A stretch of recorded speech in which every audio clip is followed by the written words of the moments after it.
Welcome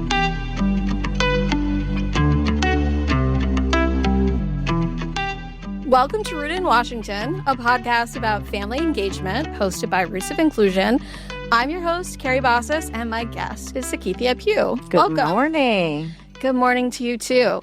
So, it's a podcast about family engagement, and I haven't met most of your family, just your partner, but I've heard about them over the years. So why don't you tell me about them? So, you know what's funny? I was thinking about this question, and if you had met me sort of in the context with my sort of broader extended family, I'm sort of known as Frank's baby girl. So I would first start by just saying my own connection to sort of thinking about my individual family is a broader connection to the people that brought me into this world, right? I would be remiss to not name them. So I'm Frank and Gloria's daughter, first and foremost.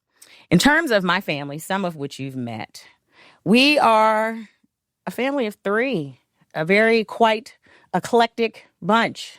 And the fourth being an 84-pound pit bull who's a year and a half and still thinks they're a lap dog. So it's me and my spouse, and I have a son who's 30, so I've been an empty nester for a little bit. But like I said, we've got the fourth family member, which is the dog, because I needed somebody to still manage once your children leave home. I'll keep that in mind. You know, I have a few years before that happens. Yeah. I've heard about parts of your family over the years as things have come up, and so... You know, it's one of those things because, again, my son is 30, but I still remember sort of my own distinct experience as a parent, a younger parent. I was 20 when I became a mom. And navigating those systems, and I think times where I felt really visible, really seen, really valued, felt really good and affirming. And then there were like those not so nice moments where it was tough. It was tough advocating. It was tough trying to be seen as really sort of the most knowledgeable person in that schoolroom, right, as it relates to my own child. So to think about sort of broader connections, reflecting on my own experience, I think it's no accident while I found myself doing the work that I do. Yeah, because so much of your work has been connecting and early learning, working with family engagement organizations, examining their racism and the practices. What would Frank and Gloria think of that, too? I think Frank and Gloria had dreams of me being a physician. He wants to be well taken care of. They wanted me to be well taken care of. In all seriousness, I did have a dream of being a doctor. But like the science, nah. But I knew that there was some sort of passion with children and families. So like even as a teenager, I was always the kid that babysitted to earn extra income. Yeah. I actually worked at a daycare, like junior, senior year, would even come back on breaks from college, right, to do it. But I think, again, it was sort of like that unknown but very serious passion for doing work with children and families, coupled with my own experience that really sort of now, right, I can sort of look back in retrospect because I didn't used to think that there were any connections. But I really think it was primarily driven by my experiences as a parent. And I thought, first of all, children give me hope, right, that there is, and I think that's important to name, especially given our current conditions, but the hope that children bring. And I thought to myself, if I can support, encourage, motivate, rally behind another parent, I'm better for it. Schools are better for it, right? Yeah. I would want no one to have, like I described earlier, very similar experiences where it was tough. It was really, really tough. Like I said, you remember your good moments, but you also remember the not so good moments, I think, in schools. And what I see is really sort of a failure to recognize, right, that uniqueness that we all sort of bring. So yeah, over the course of 20 years, it's been work with children and families in communities, done some nonprofit work, community-based government. So lots of different settings, I think, also inform sort of my perspective. But it's my passion. It really, truly is my passion. So is there, even before you were a mom, but then you're a mom at 20, and how much do you think, now being a mom at 20 was not as big of a deal for our parents' generation. Right. But being a mom at 20, and you're only in your 50s. Yeah. You don't look it. Thank you. I mean, you look much younger. Let's make that clear. Anybody, no visuals. So how did that shape, or, you know, especially did that feed into the early learning part at all, or is that just life circumstances? I think it fed into it a lot because I literally saw myself growing along with my child. I think being very visible, being very involved from his very early experiences within even an early learning program. And I think it was, again, sort of that distinct experience firsthand, seeing it on the ground, being in classrooms, volunteering, doing my thing, that really made me, have an appreciation for, I think, some of the good quality caring professionals, right, that were in his life. Also recognizing, again, how there really could be room and space to do it even better. It's funny how, as a parent, you get to revisit all of that. I know when we adopted our daughter and we were new to Seattle, and then she was 3, almost 4, and we were looking for early learning settings for her. I had this idea as a person with a disability who went to a separate school that when I would go visit the early learning settings years later, and I'm in my 30s at this point, that they would look so different. But there was so much that was the same in terms of the kids in the room, the kids who weren't in the room, kids being bused from all over a city or a county to a place because they had disability in common, or they had class, race in common. And I just thought, I've convinced myself that a lot of other things have changed. But here I am reacting to something that, it's squarely in this time period, but there are parts of it that still feel very separate. And it was also very hard to get access to early learning supports. And just the ways, even if people are coming where they have support for that, have a voucher of some kind or a subsidy, and other people, there's even a difference in how you see families being treated. In a really good program, not so much, but you can kind of tell, right there in that early setting. Absolutely. And, so that reflection, and thanks for sharing that, because I know sort of my own distinct racialized experiences, right? But sort of the extent to which we create space to hear others. We have two very different, experiences, but I think there are some common threads. But, it's funny that you mentioned the access piece, right? So very early on, my access point actually was through church. So my child's first childcare was upon the recommendation of a woman that sang in the choir with my mother, who was also a teacher there, right? So trusted face, someone that I knew. So I think maybe even some of that initial sort of intimidation around what will his experience be? What will the environment be like? I was a little comforted because it was overwhelmingly a predominantly Black center. So the faces, right, looked like me. And it was those trusted faces, right, from community. So I felt like this is like an extension of my home. He'll be good. Now, that was very early on. Transitioning into school age, it was very different. It became less diverse, more formalized, definitely felt transactional, right? Like the extent to which people would slow down just to build relationships. Nah, there's no time, right, for that. You are one of 20 some odd children in a class. I may know a few things, but this parent-teacher interaction is just for us to talk about where your child developmentally is, right? There was no sort of space for building relationships, getting to know a little bit about who we were, our family structure. I mentioned I was, a younger parent, but very close with my mother and stepfather. And we rolled as a group, right? So it would not be uncommon to see the entire beyond, right, mom and dad of the child with us. And that even, extended itself to extracurricular activities. We approached it as a community sort of support. We were all raising this child, if that makes sense, right? So I guess I say that to say, in the beginning, it was really positive, very affirming. But then as soon as he entered into kindergarten, I was immediately confronted with a very different experience, right? Yeah. Which then I think, and I tell people all the time, what's the one thing as a parent that we struggle with the most, right, is where's my child going to go to school? Is this a place, right, where he's going to be loved and cheered on and encouraged, or will it be an absolute nightmare? And I have to tell you, I wrestled with that. Just upon some of those very early interactions that reminded me, there's no time now for that personal stuff, right? He is literally a student amongst a class of 20 some other odd children. And I missed it. I missed the connection. I yearned for it.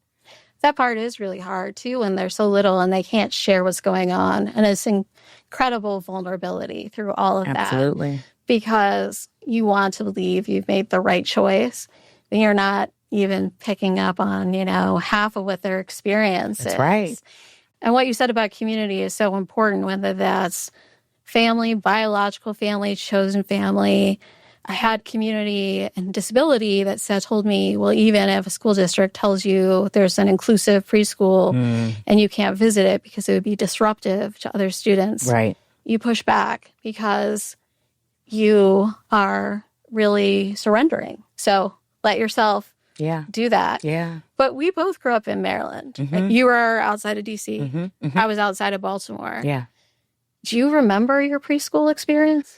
I do, because my mother, who was a retired federal government employee, I went to preschool or daycare in the building. Yeah. Yeah, Penthouse Nursery, actually. Whoa. Moving on up. Moving right on up. Moving right on up. Look out for you, because that's really good branding. Yeah, right? We have Penthouse College. Well, I mean, that gets a little penthouse, different meanings. But I remember it. Fond memories. And actually, not so much the educators per se. I think what memory sticks out the most to me is literally, I used to accompany my mother to work, right? Yeah. So there was and she was in close proximity, so it wasn't uncommon to see people's parents, right, in classrooms. I mean, that kind of stuff was totally normalized. Yeah, I'm thinking, I know this wasn't our list of questions. I definitely took us in a direction already today. But two different preschool experiences on the other side of the state. One was the one provided by the state for developmental preschool. I mean, and that was probably my first encounter with thinking about racism at 3, because the bus would come to my house. I didn't realize until I was in high school that the actual school I attended for preschool was about 20 minutes away, 15, 20 minutes, because it took us an hour and a half. And we went through all these different neighborhoods. There's a neighborhood called Freetown, which is where a lot of Black folks had land and built community. Right. Go through there. And largely picking up it was a really diverse bus. And then we would finally go to our destination. Why it took an hour and a half? We didn't have 100 people in the bus. But it was, okay, who needs this resource because there's not anything else? Right. Yeah, when you think about going with your mom to work and then your penthouse. My mom's friend did a similar thing for kids. It was kids with and without disabilities in her yard over the summer. And oh, wow. It was just something where I was like, the moms would pitch in, but it was really her thing. And that felt safe and loving and warm, and we got co-op before we knew what co-op was, right? Yeah. Co-op without, I don't know if there was much in the way of fees. If you could donate food, give what you had, your time. Yeah. If you didn't, your kid got sent home with a puppy. That's how it went down. Ask my mom about that one. But it's who builds it and how much infrastructure there is and how you make do, and then why people think they're coming together. And you can have pleasant experiences in bureaucracy, I guess, but it does make it so much harder. It does. Becoming one of 20 or more. Yeah, absolutely. And you're making me think in this moment, so like in the professional context, right? My roots were in a Head Start classroom. Yeah. And I tell people, in my opinion, and I'm biased because I love Head Start, it taught me absolutely everything around what it means to authentically engage with families. I think Head Start is a model that does it well. And perhaps maybe there are some practices that exist within K-12 systems, right, that are modeled after some of that. But this idea of just even that initial relationship building piece, all about sort of under the guise of enrollment, we're doing a lot of just exactly what you and I are doing right now, right? Talking, tell me about your family and any, unique things I want to know as I get to know you, or, your child, who all is, considered as a part of your unit, right? Tell me about your home, all of those things. I think it is just a really positive, affirming model, I think, of how you build relationships, right? Center parent voice, right? Shared power, and them really being a trusted partner. I often say the work of child and family engagement is very humbling. And I, despite my own sort of distinct experiences, know that I'm an individual that has been associated with institutions that also represent historical power and abuse of, right? Yeah.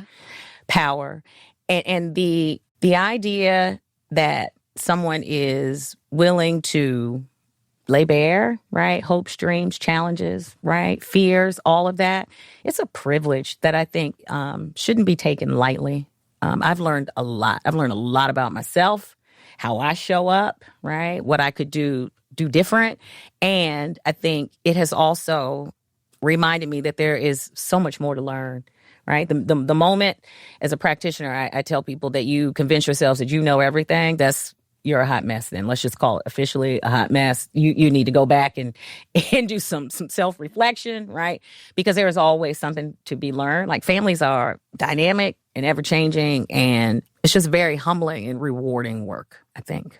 I think it makes such a difference. And it's the first part of that journey into education and other systems if somebody has a warm welcome there. And that's right. They're in a community where they feel like they can problem solve together. That's right. And we do know that kids get kicked out of early learning, but if you have an initial experience where they're kids, we're making mistakes together, we're learning things together. That's right. Adults are making mistakes that are causing the environment to be different. Things are happening to everyone in a family.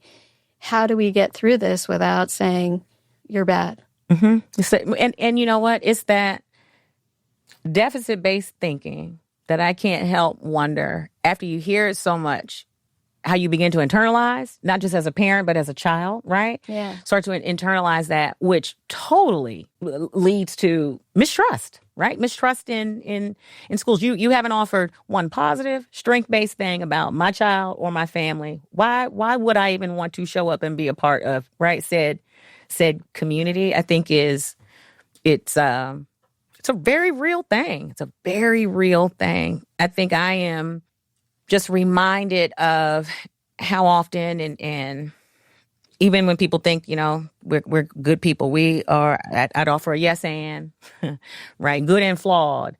This idea of when we're not operating first and foremost from the understanding that these families, these children, right, have these communities, have strength. Let's tap into that. What I would argue has existed in community, right, since time immemorial, can really make it hard to trust, for families to trust, especially when you've done no acknowledgement that there's been harm, right? So I think part of that, for me, like this whole even notion around, so when we know that we have failed, right, or we could do better, what does repair look like for people? Part of that, though, is to name the harm.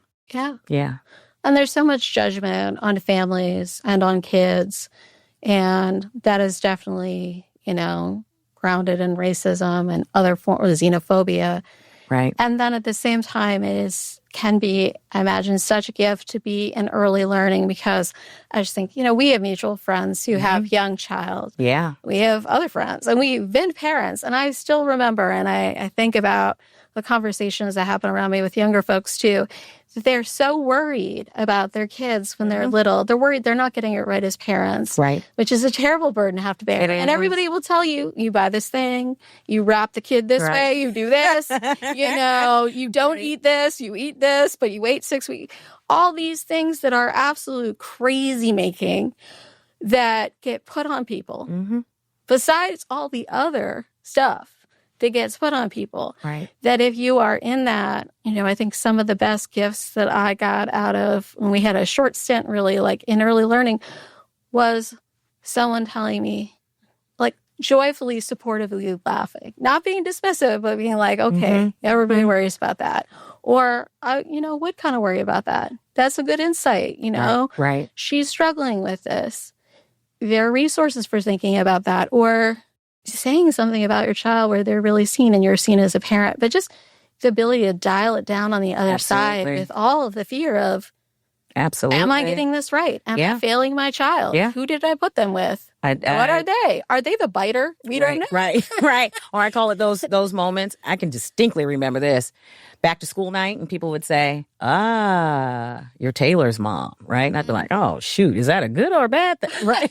Is that a good or a bad thing? But even thinking about that friend we share in common who's a new parent, I often say the biggest lesson that I gained from my parenting journey. And I'm still learning this as the mother of a 30-year-old because, parenting adults is a whole other tapping into a new skill set, right?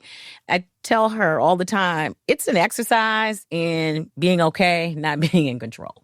Yeah. First and foremost, right? Let go of your expectations, do the best that you can, and treat every day as a new day. Because absolutely everything that we read, right, that they bombard us with, right, those books and classes and everything else, it means nothing until it's actual showtime and baby's here. Yeah, and it's your child who's having their own experience in the world. That's right. There's a whole lot in common with other people and their experiences, but it's how you're coming together as a family to raise a child, what your values, what your history, everything that goes into that. Right. And that's what makes it so incredibly special, but also overwhelming. Yeah, absolutely. Absolutely. It's the most stress-filled job that you don't get an evaluation for. You're that constant evaluator. Oh, you can get an evaluation. Well, yes, you can. They come often. Yes, you can. There's no bonus. Yes, you can. There's no bonus. There's a lot of canceling. No performance appraisal that would result in increase in pay. No, but it is a high-stakes job, right? Because I think all parents, and maybe that's a broader lesson or an opportunity that I have tried to use with respect to my interactions with other practitioners doing this work is it may look different, but fundamentally one thing I know to be true is we all want what is best for children. Yeah. What do you think are the most common barriers then to family engagement in any of the contexts that you've worked? A lack of understanding. Well, actually, let me back up. I can tell you one huge barrier is time. Relationship building, authentic, intentional relationship building. Not that like, I'm just checking the box to say I did it, right? And know very little. You know how we can exchange, but we walk away like, well, what really do I know about this person? Time. Because it is the greatest sort of reward when you think about professionally what it brings, but it is the work actually that institutionally speaking, or when you're doing work within organizations that you have the least amount allocated to do. Right. So it's all about, other tasks, other things related to the job. But I would argue if we sort of reimagined, right, what as a way to uplift the power, the potential, the beauty of authentic and real, good, solid family engagement, it would be reasonable time, right, to actually do that important work. So I think that's a huge barrier. I think also, and this might be a little controversial, all too often people rest on this idea that building the knowledge, right, comes through like the formal training or classroom instruction. And I actually think, no, rubber meets the road actually when we're doing work right, and with community. And so I say that to say, I think another barrier is people can't get out of their own way. You're much more comfortable leaning on this idea of formal knowledge instead of actually recognizing or shifting your focus to recognize, actually, no, the value is when we actually do. The value is in the practice, if that makes sense. I think another barrier is, again, white dominant culture. Assumptions that we make around families, right? What families should be. Not really taking the time to even understand, right? We're not a monolith. There's huge diversity, right? Diversity of experience, thought, whatever, within each of those family units. And again, sort of that subtle, not so subtle, deficit-based language, I think really to me reveals that, how that can pop up. And I think it's just an understanding of you're a professional, but you're a member of community. So I always say to myself first, I'm a community member that just so happens to do, right, early learning.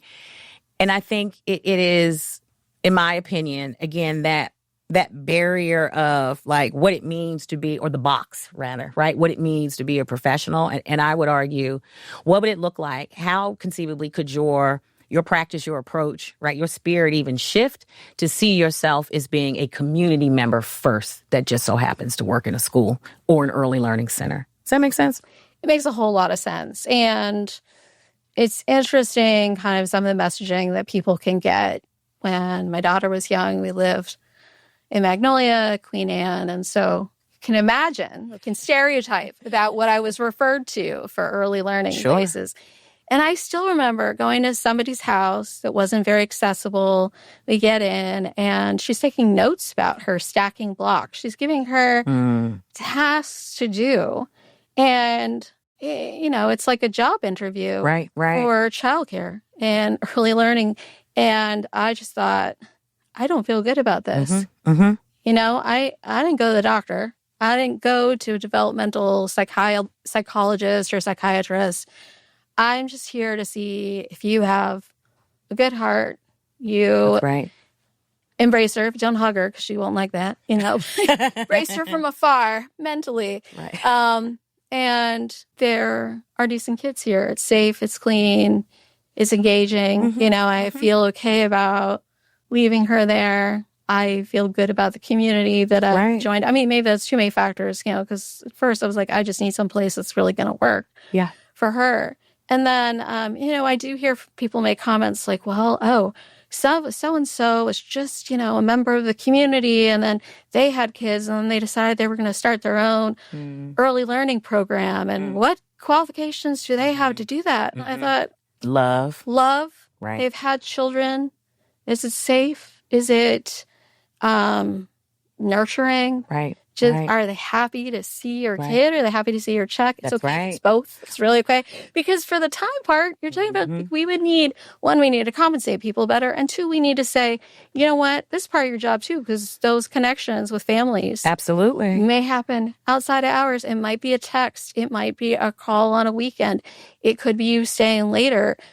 We don't pay you that much in the beginning. Right. And so what can we build in? Because I think we'd have lower churn, too, in the field. Yeah. I completely agree.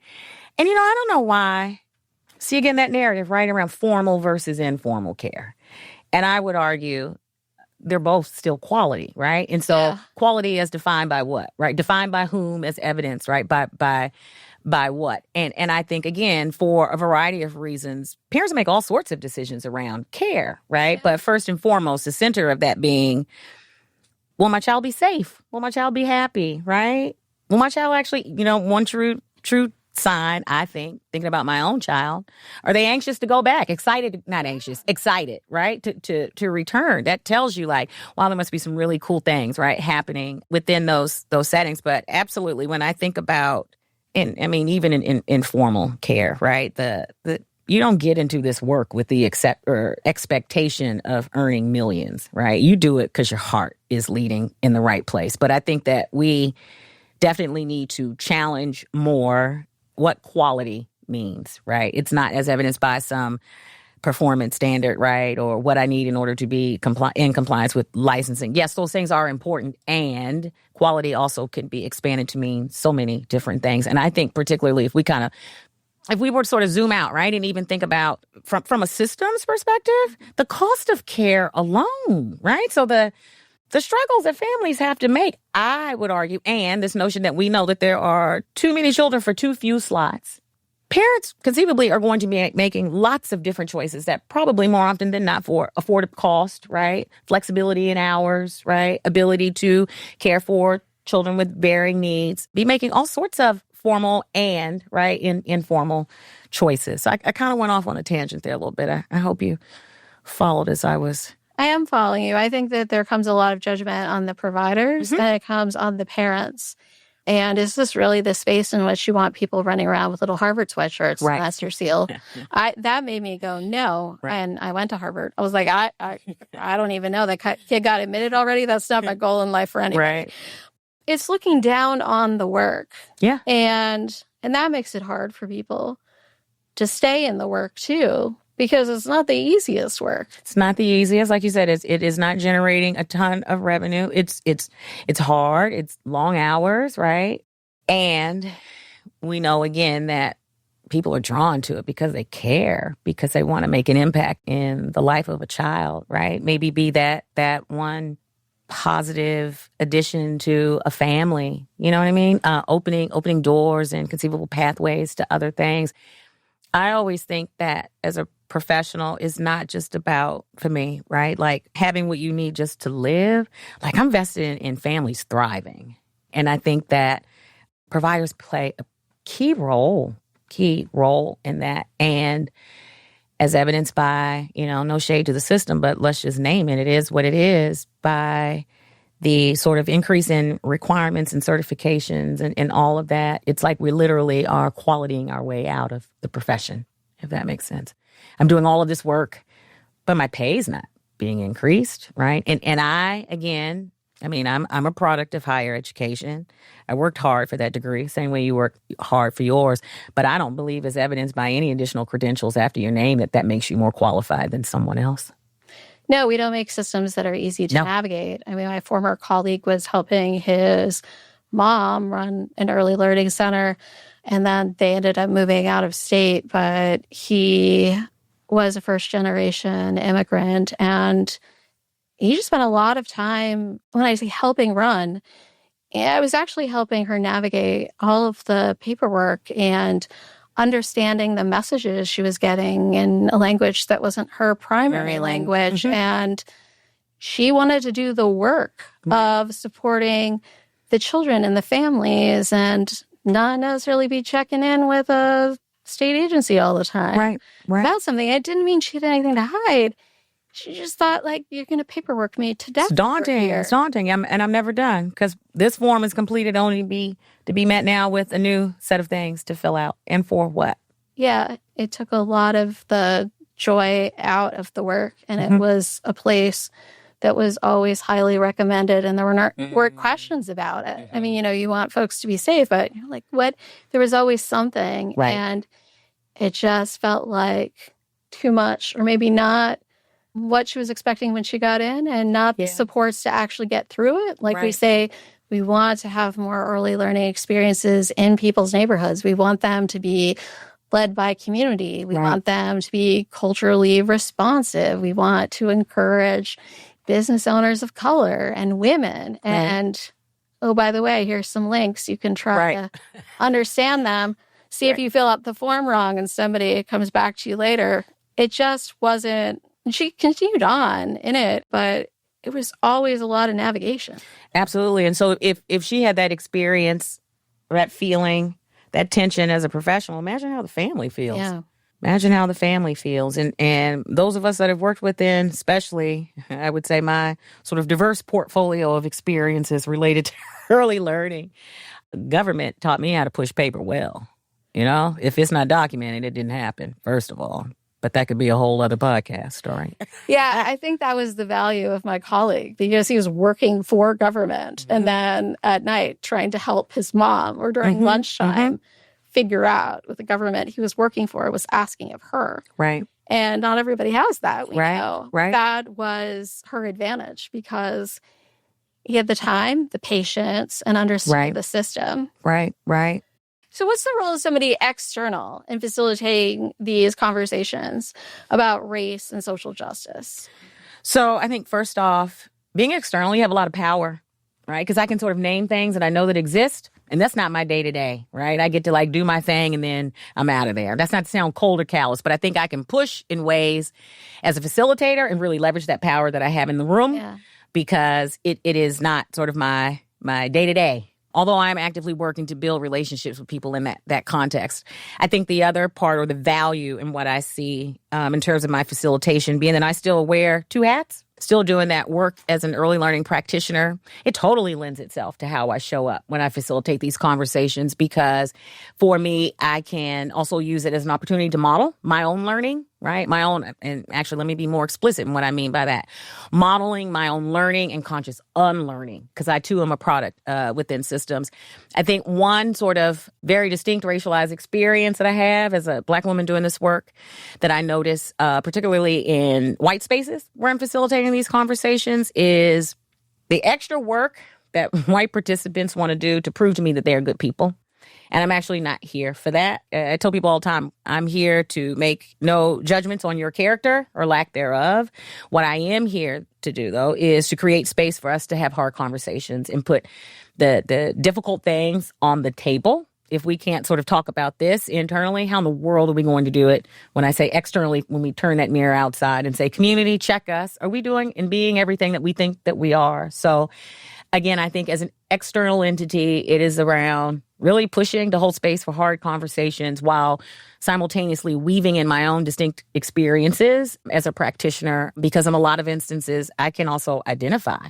Now, that doesn't mean I'm making it all about me. It's not about me. You learn that very early on, being a facilitator. And I think the ability to name sort of frustration points or how policies and practices, right, like I said, despite sort of our best efforts, can produce and reproduce those disparate outcomes is important. It's important. So it's interesting. So in my mind, this fantasy that you could just send me as session 1 before you. I'm your hype team. There you go. I tell everyone, you're good people. Hey, white lady here, you're good people. Yeah. Now CiKeithia is here. I don't think that would do it though. No. Because no.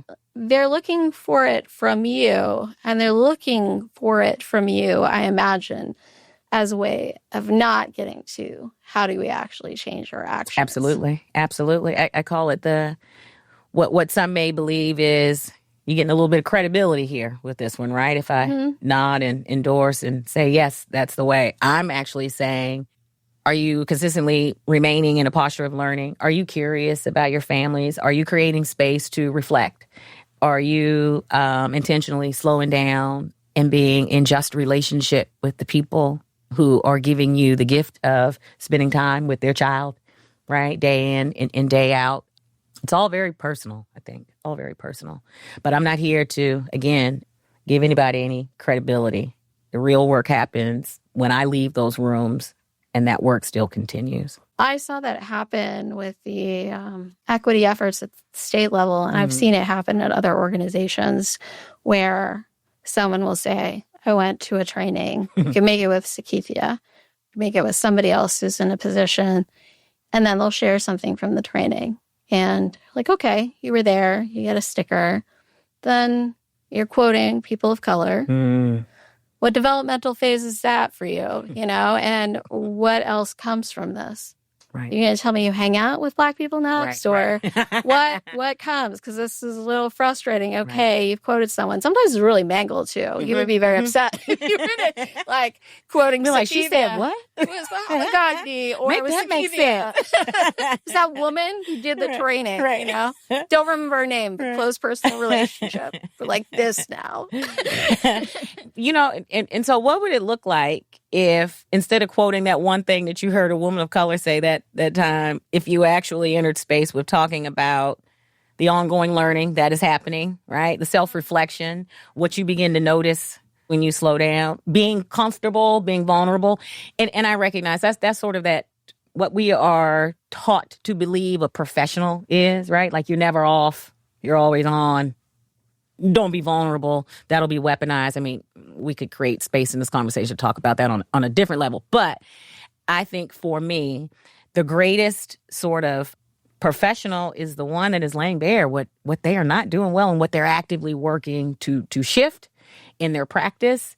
And I think also being able to articulate how community is like the greatest performance checker on all things that they think, right, they may be doing well. How do we help people become more vulnerable then? I think it is by more of us modeling what that looks like. I think it is more spaces where we normalize the practice of having hard conversations. I think it's just more of us, we often say in the context of training, like, let us create space not to just intellectualize, but let's humanize, let's be real, let's be people. And I think that's a hard thing, right?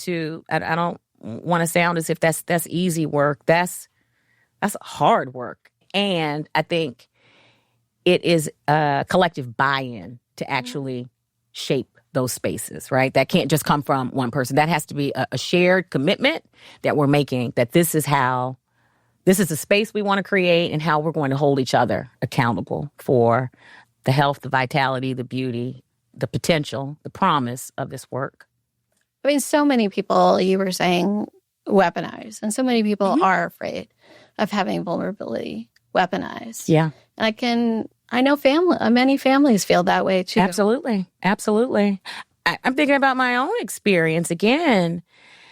Carrie, being a younger parent, like, first of all, people would always assume my mother was Taylor's mom, right? Like, no way. Like, no, that's grandma. I'm mom. When I just even think about my own experiences, there was so much intimidation. Like, even despite people's best intentions and think this was a warm and welcoming environment, no, power sits squarely behind those walls. You quickly learn as a parent, sort of, even the hierarchy on where the involved parents sit and where the least, right, involved are. And I think it is from those own experiences, those distinct feelings where I felt no connection, no sense of belonging, no idea of being seen, much less appreciated, that positions me in my work with families to encourage, to motivate. Like, no, actually, you're the smartest person in that room. You want a support person to go along with you, right? An extra, there many times I would think, wow, what would I have showed up like if I'd even just had a friend, someone to not speak on my behalf, but just physically hold my hand in those rooms. They can be very intimidating spaces. And I think a lot of times, it takes, like I said, that one time of being harmed that you just say, no way, no more. I'm good on that. And parents deserve better. Caring adults in the lives of youth deserve better. And schools need to be rising to that challenge. For every person that feels connected, that feels belong, that feels seen, who are we not seeing? And I'm thinking about, particularly in middle school, my kid had a good principal. And not the kind, like, a school didn't teach you that. Do you know what I mean? Like, sometimes those soft skills, people just naturally, inherently have them. He knew the name of every child and every parent or extended family member attached to those children. I needed that when I walked in that school, right? It's amazing what something is, even as small, which is not small at all, someone looking you in your eye and saying, good morning, Carrie. How you doing? How was work yesterday? You still taking that? Do you know what I'm saying? Yeah. And it was through that recognition, those subtle things that made me say, I belong. And then it was him nudging me in other spaces, like PTA. We could have a whole other... I felt like I didn't belong in those groups. But it was that nudge, that encouragement, and I remember he said this to me, especially as it related to taking advantage of other volunteer opportunities. Don't you just come, bring 2 more parents, because I know you are connected to other parents that we also don't see. Does that make sense? It makes sense because, as a parent, you don't really want to come and do anything. No. And then I didn't have that kind of time, first of all. No. I was finishing school and working. I didn't have time to sit at the Scholastic Book Fair table. No, and that's... And don't judge me because don't believe because I'm not there. It's not a value either. Yeah, I've never been a joiner on the family engagement thing. Mm-hmm. I think maybe I paid PTA dues one year. Sorry, PTA, not sorry. I love that my school doesn't really have anything called that. Mm-hmm. And then there are times where I say, well, I would have engaged if I knew something was going to happen. But I can't suddenly do 2 p.m. on a Friday when I had no idea. Absolutely. But when our daughter was in elementary school, we had she had a teacher for 2 years in a row that we'd come and there'd be, something for the parents. And the teacher would read to everybody and everybody would sit on the floor. Without me even asking, she always had a chair. Some of the other parents were like, why did she get a chair? Mm-hmm. But the other parents couldn't make sense of the fact that my husband was a man of color. And they would be like, oh, hi to my child. And it's nice to meet your mom. And then look at him. And so he said he always felt like the pool boy. Mm-hmm. And I just laughed because I was like, we haven't had a pool. It's a stereotype about Filipino men I'm not aware of. And the pool boy, I was like, that's a really specific, that comes from somewhere. Yeah, dig into that, but where's the pool? Yeah. Like, are we upgrading? Right, that's cool. Right. Or I was like, oh, that also seems young and hot to me. I was like, you're older than me. I love it. That's saying that's where my mind went when you said pool boy. I was like, what's going on here? Right. It's not software engineer in Seattle. Yeah. It's not really, not love my honey. But I was like, wait, no, then I got some options. But the fact that he thought he was the pool boy by the other parents, and we just didn't engage very much there. The teacher got it down because it was just, she knew we were coming. It wasn't like a big demonstration of, I got you a chair, Right. And it just was part of her classroom. The other parents just couldn't make sense of it. Be like, say something like, it's nice to meet your family, or be wrong, but right, and say it's nice to meet your parents. Right. They just could not make sense of the situation. Which to me just seems so absurd. Yeah. It's, right? So absurd. What are they asking? You know? Right. Introduce me to all the caring people in your life. Yeah. Tell me, Dasha, about your family. You know, it's interesting because, again, having those, well, not similar in the sense that it was like, I don't know that I want to be, but it was right through the nudging, gentle nudging and relationship building that the principal did. I think it was also the sort of distinct experience as being a younger parent that actually made me say, you are actually going to know me. Yeah. You're going to be wherever I can find the time, right? Because I am here. I was on like a dispel all myths, right? I know the wheels are turning and you're trying to figure it out. And I'm here to actually shatter every stereotype, negative association, or story that you have made up about my family. Not mine. Well, and about other Black parents. There you go. Those are the calls we Absolutely. would get at the ombuds office was somebody engages with school in one way, and that is just sharing their truth. Someone else engages and gets a no contact order because they're a person of color. Right. That's deep. It's and there are real life consequences to things like that. Yeah. Just even the threat of it for many families and the way the town is policed. Right. And just read. And you basically telling me what advocacy is supposed to look like, right? What frustration is supposed to look like. On the other side, cultural differences where families' relationships with schools are not such that you push back directly. Right. And so then parents end up getting blamed for that. Well, they didn't say anything. It's like, well, you didn't actually even really try to communicate with them that much. Exactly. And they're supposed to do it in a certain way so you understand that they're concerned or frustrated. Right. They trusted you. Right. Absolutely. And because it looks one way for one, dispel that notion that it is the same for everybody. There's more than one way. But I think some of what you're reflecting on, again, just reminds me of the importance of that, what we should be aware of and be thinking about as it relates to engagement and interactions with families, right? And I see this a lot in, again, my most recent experience, right? Working within a government institution, just even assumptions around what we do, right? Or how you navigate that space. You have to realize the ways in which we open doors, create access, give people a place to see that, no, you are here, right? This is what you should be. You have every right to do it. Looks different for different people. It's funny, having a conversation with a friend before coming in here today, and it just sort of was in the broader context of a podcast that we listen to a lot.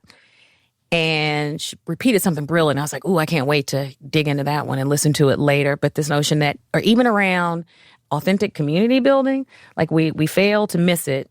And I'm not going to say it halfway as brilliant as she said it to me this morning. We fail to miss the mark because we always assume that we're starting at the same point. Yeah. Right? And I was like, ooh, that's deep. And a good reminder, a very good reminder.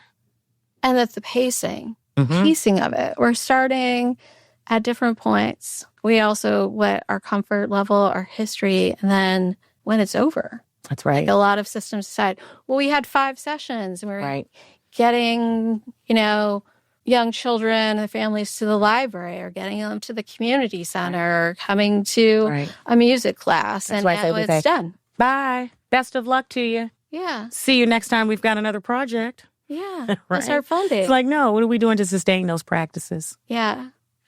That part is there's a lot of pressure, but so many of the pressures there to count things, quantify things, do things based on funding. Yeah. Make it just set up to be transactional in the beginning. You know what? You took the words out of my mouth. I was going to say it sets us up to be transactional and not relational with people. Because we are so focused on meeting the expectations, the project milestones, the submissions of the reports, the documentation, right? The numbers, all of these things, which totally kill a beautiful, probably wonderful, amazing thing. But I think actually the other part that I'm sort of frustrated by a lot, especially, again, being attached to government entities that do work, is the abandonment that happens in community when this stuff ends. Yeah. And I say, well, then No wonder they are suspect about the next time we come around to do something. We have departed, right? Broke camp after this project was over. No one said, so what are sort of practices, right, that we could implement as a way to sustain all this beautiful stuff that we started? I think it's a disservice. It's a disservice. And it is disrespectful, let's just name it, in my opinion, to families. You've given your heart, your soul, everything. And then I just say, okay, bye. See ya. I think it related to that, one of the hardest conversations that I had in a former job was with Black moms who said that our office had caused harm to them because our staff had paid positions to do the kind of system navigation and advocacy that they were volunteering to do all the time. Not only that, the way that we showed up sometimes undermined them because they would say, this is our experience. And then someone would come in and conflict managing, bring everybody together, ombudsy kind of way and say, oh, but this perspective and that perspective, and this is how the system works. And there was a lot of explaining of the options instead of recognizing this has caused a lot of pain. Sitting with hard truths. Yeah. And meanwhile, somebody has salary and benefits to do that. Right. Which is absolutely real. Whereas other people are being the person that, you imagine having somebody to go to the meeting with you, even if they're not your best friend. It's just somebody to bear witness, hold your hand. That's right. See the same thing, calm you down, show that you have a support network. You're making me think of a friend who has had to navigate a system with a child who learns differently. And the sort of extent to which she had to tap into her trusted network of people to have someone, because she was like, CiKeithia, you've had your own challenges, right? Thinking about this. She said, but there's sort of no more disheartening feeling than consistently sitting at tables where you hear absolutely nothing positive about your child. Yeah. Nothing. It hurts. And I was like, wow, I know my own pain. I know even pain that I have been able to bear witness. But you're right, that just that power of someone to say, this may be a hard truth for me to hear, but I take you at your word. I don't need data. I take you at your word. Because I have not experienced it does not mean it's not real. Yeah. And that I'm in it with you to figure out what to do. Not to decide for That's you. Right. That's right. Not to tell you that's all bad. Right.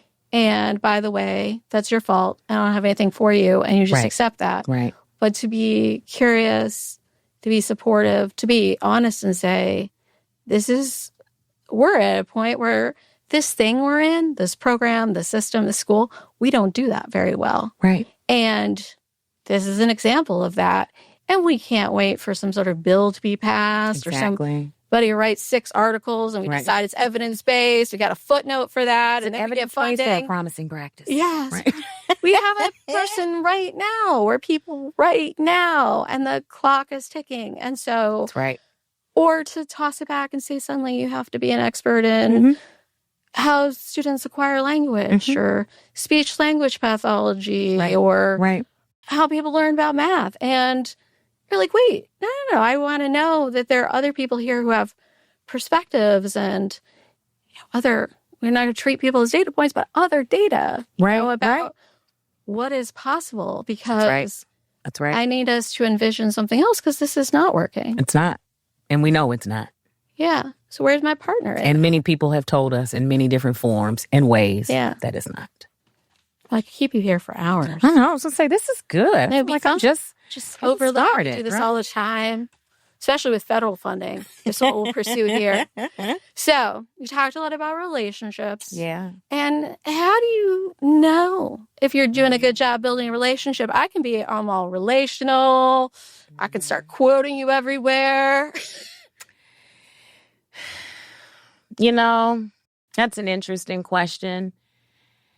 This is going to sound kind of like, ooh, but it's real what I'm saying in this moment. There's a feeling. There's a feeling when there's a shift and there's a layer of vulnerability in our relationship that didn't exist before. And I think, because more often than not, community is welcoming you into spaces. You are a trusted voice. You are also respectfully challenged and called upon to do even better and checked when you're not. That's how I know my relationships are real. Keep me in line. Keep me in line. Tell me the good, bad, and the ugly. Yeah. Because otherwise, people don't think you aren't hearing that. No. People don't trust you. They also think they're going to have to clean up your feelings, tell you're a good person if they give you any sort of feedback. Right. And I mean, they don't think it's worth it. Yeah. And it's like I said, it's a feeling. You just know. You know when there's trust. Yeah. You know when there's trust. And for me, it again is the most, if I just take this full circle, right, where we started, the most humbling and rewarding and gratifying thing. I always tell people, at the end of the day, when I leave this earth, I don't want you talking about, oh, she was so good at report writing and look at all the metrics and stuff. No, like what was I? Was I a supported voice? Was I a shoulder? Did I open doors? Did I amplify the voices most impacted? Did someone connect and identify with my story? Did I not just, open that door, but I bought in 3 more? Do you know what I'm saying? Like, it's about the paying forward aspect. Just did I add value to this world? Did I make somebody's whatever better just by being here? Yeah, sometimes you don't know that. You don't. But it is that connection. People are really yearning for it, whether it comes from a workshop or something you write or something they hear, and it sticks with them because oftentimes they're somewhere in their life where they're looking for that. Or maybe I've had times when people are totally not ready to receive that message and they get mad. Me too. And then months later, I'm like, what shifted? Well, I kind of needed to hear it. Yeah. Not for all of them. Some of them stay mad. Right. Or want to check in and get affirmed. Right. But some other people just said, that really didn't sit well with me. And then I needed some time to think about why that was. And I just thought, there's a whole other part of myself that I'm just denying. Right. So for those, just to wrap up, for those who are listening, we always love one thing, but improving family engagement in their communities, what are some actions that they could take? I mean, you talked about being vulnerable and showing up and learning and receiving the feedback and looking at whether your relationships are actually decent. And I think it's all of that, Carrie.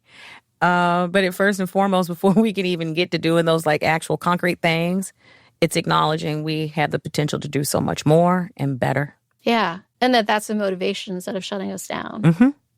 This idea that I have nothing to gain or I already know, been there, done that. We had a project where we unpacked that and no, we got it now. Nah, there's an opportunity to consistently examine and improve upon. And I think it is also the bold and necessary step of not just having those conversations with a bunch of your peers. Like, check yourself with your community. Something I really appreciated about you, because we've known each other in different contexts, and when you facilitate it for one of the places that I've worked, and then after you want to know if it was you, and I'm like, no, this is my experience. They don't talk. You bring this up, they say they wanted it. They've been saying they want it. They want to have this conversation, and then they don't talk. But a lot of people would be like, you know what? I did my training time. I did whatever. Right. And we were grappling with it. I said, well, this actually helps me because every time I try to bring it up, they don't talk either. You know? So it was like, no, it was affirming in that moment, huh? Like, no, it ain't just you. It's me. And you know what's interesting about those types of individuals? I think sometimes they can derail our efforts. And I say, let us not let those that are like, I took the training, I did the thing, I checked the box. Now, let me move on and go about doing this thing. I say, let us continue to do the necessary work of cultivating trusted relationships and reshaping the culture. Because at some point, those individuals have to make a decision. Either I get on board with this, because things are changing, right? Yeah. Or I decide, maybe this is not the place for me, and I need to take this energy or lack thereof or this curiosity or lack thereof and move on. But I think it is important to you have got, you've got to keep the work going and others hop on and come along, or decide if this is not your jam and you need to move on. Yeah, or in a time when others are trying to burn it down, that you know you can talk to about those things, even if the number gets smaller. Right. I don't think it stays smaller. That's right. That's right. Many movements have started with 1 or 2 people. Yeah. Yeah. Let us keep pushing. Well, I appreciate your friendship and your time today. Me too. Thank you. It's been fun.